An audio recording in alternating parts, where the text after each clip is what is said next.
I'm going to break something down, explain what we can consider the gig economy, right?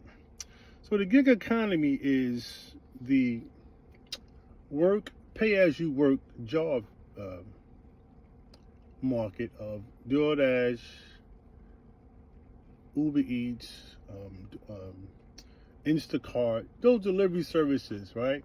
So there's a possibility on some of those gig economy jobs. The more you work, the more you can make X, Y, Z.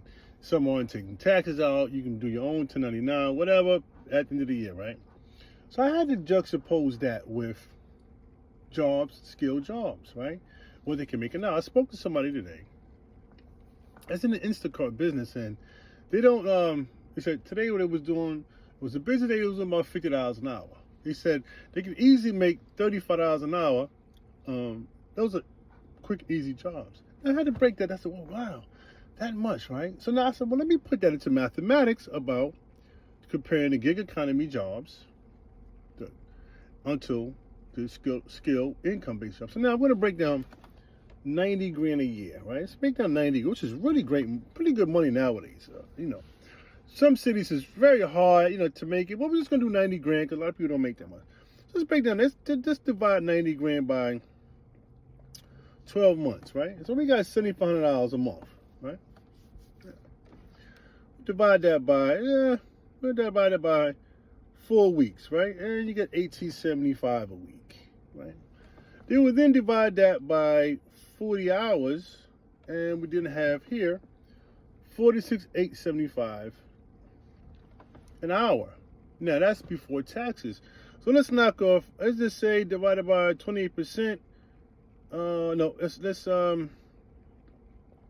let's minus 20% of that for tax reasons in certain states, average.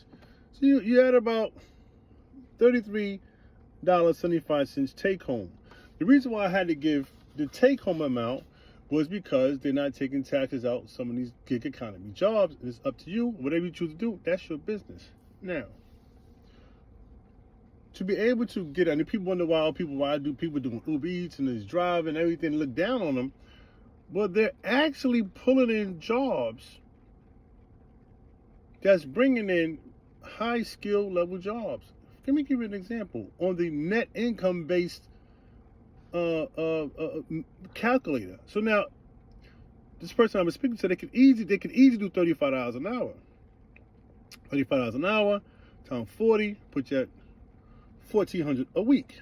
Times that by 52 weeks, you had 72.8, right?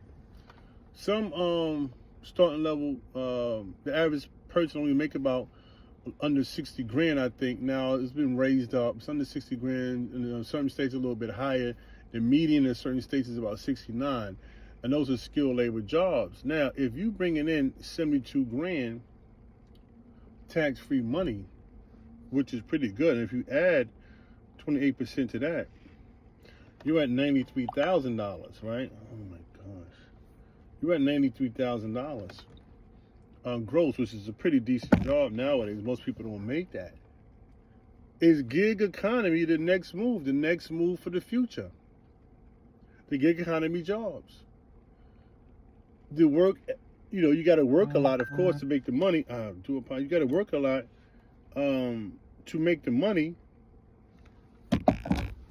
to bring in that kind of money, but you kind of at your own leisure with these jobs, the gig economy jobs. You're going to see a lot of people doing these jobs. In certain areas, it's actually so booked up that they have a waiting list. So what DoorDash did was, you can't even just get on DoorDash anymore as a driver. You have to schedule your times in. Instacart has a waiting list in certain areas. I think people are figuring out easier ways to make money. And actually, I know people who do work income-based skilled jobs or some unskilled labor, but they're doing this to supplement their income because the price of living is so high here in America. Now, it isn't just California, New York being the poster child for living in an expensive area. It's all over. And these delivery services is becoming very popular, and delivery services basically the gig economy.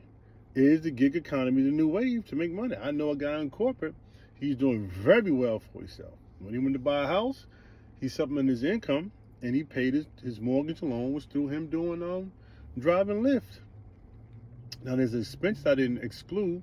The expenses of doing these gig economy jobs, the main thing is gas and maybe car repairs. If you can do that, I don't know if that's tax deductible or not. It possibly can be, being that your car is part of the business. But this is where we headed. I mean, if you can just say you're a nurse, I think a nurse average about 100 grand a year, 80 and better a year. I think I wanted to say this. Please don't crucify me because my numbers they may up to 140, and they got to do a lot of time,